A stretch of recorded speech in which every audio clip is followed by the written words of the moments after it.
You want to handle the rush hour all by yourself? Well, good luck. This happened back in 2018 when I was working at KFC in the UK. Anyone who's worked in fast food knows that during rush hour, things can get absolutely insane, especially if your restaurant is located on a busy street.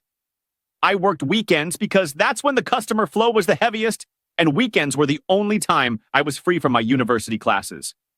On the busiest days, we served around 1,000 customers in a 12-hour shift, and about half of them came during those crazy rush hours. I worked in the front area, taking orders, answering questions and complaints, packing food, making ice cream and shakes, and handing everything out. At any given moment, I could be doing 1, 2, or all of those jobs at once. Since there were usually huge crowds, we tried to have at least 2 people on the registers, 2 on packing, and 1 person only handling the handout station calling out order numbers. Handing out orders was the easiest job. You just stood there and called out numbers.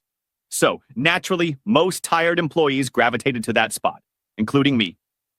After about 4 months on the job, one of the old employees returned. Let's call her Lisa. She had worked there before me and already knew everyone. She was also attractive, and that would later play a role. But first, let me say this. I had no issues with my coworkers, and the manager actually loved me. They liked me so much that when I quit, they gave me a guitar as a farewell gift. I'm very outgoing, so I quickly became a part of the team. My coworkers even jokingly called me skinny dude and teased me in a friendly way. But Lisa didn't like that. She saw how I became the center of attention because of my energy and hyperactivity. One Saturday, I came to work and saw that I was assigned to the handout station, where you shout out order numbers and handle any issues with missing items. Cool, I thought. It was perfect since Friday had been exhausting, and I was hoping for an easy shift. For the first 6 hours, that's what I did. But when the morning shift ended, I decided to help out the remaining coworkers until the evening staff came in. That afternoon, Lisa came in, and they put her on packing orders. Probably the toughest job in the whole place. Usually, that station needed at least 2 people because the workload was insane.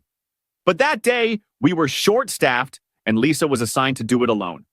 Not the best call by the manager, but since Lisa had experience, he assumed she'd manage. Plus, it was her rotation shift anyway. And almost like fate, the rush hour kicked in right when she started, leaving her no time to prep. She was also clearly in a bad mood and not motivated to work that day. Here's an important detail. Right above the packing station was a huge screen visible to both staff and customers. It displayed orders with details and numbers. Customers could see their order in the queue and wait patiently. Once the order was finished, it disappeared from the screen and the others shifted up. Every order had a timer, and under no circumstances was it supposed to go over 7 minutes. If it did, the timer turned red, signaling us to hurry up. Normally, the screen would only show up to 7 orders at once, but technically, it could display as many as 15. Lisa tried her best, but as the customer flow increased, the number of pending orders grew exponentially, and a line started forming. The screen maxed out at 15 orders. Everything was glowing red, and it was obvious Lisa couldn't handle the packing by herself. One of my coworkers nudged me to help her out since I was just standing there doing the easiest job. Made sense to me, so I walked over and started packing orders beside her. But Lisa immediately stopped, glared at me, and in the harshest tone snapped, "Go do your own job." As usual, I tried to calmly explain that there were just too many people waiting. But she wasn't having it. We started arguing right there in front of customers. And meanwhile, the screen was already showing 20+ orders, way beyond the limit. I said, "Look, I'm just trying to help because people are waiting way too long." But she snapped back. I said, "Go back to your station." At this point, customers were getting angry, complaining about the wait. One guy even shouted, "Are you people even working back there or what?" The manager noticed the chaos, came over, and asked what was going on. I explained that Lisa couldn't handle it alone, and that I was just trying to help, but she wouldn't let me. The manager looked at the screen, saw the red timers and the massive queue, and said, "Lisa, either you two work together, or I'm pulling you off this station." Grinding her teeth, Lisa reluctantly agreed, though she was clearly boiling inside. We worked together, and within 20 minutes, cut the queue back down to normal. The screen showed 5 to 7 orders again, and customers calmed down. Crisis over, or so I thought. But Lisa kept throwing me nasty looks the whole time. When the rush ended, she came up to me and hissed, "You just wanted to make me look like an idiot." I tried to explain that I was only doing my job and wanted to help, but she wasn't listening and stormed off, slamming the door. After that, Lisa's attitude toward me only got worse. She constantly made snide remarks, whispered with coworkers, and tried to ignore me. The thing was, I actually did my job well, and even the managers noticed it. All they cared about was handling rush hours smoothly, and I always jumped in wherever extra hands were needed. A couple of weeks later, another brutal rush hit. This time, remembering the last fiasco, the manager said right away, "You and Lisa will work packing together." Lisa rolled her eyes but didn't argue. Once again, the screen lit up red and the orders piled in nonstop. We both started packing, and things were going okay. Until Lisa suddenly stepped aside and said, "If you're such a hero, then do it by yourself." So I did. It was tough, but I managed.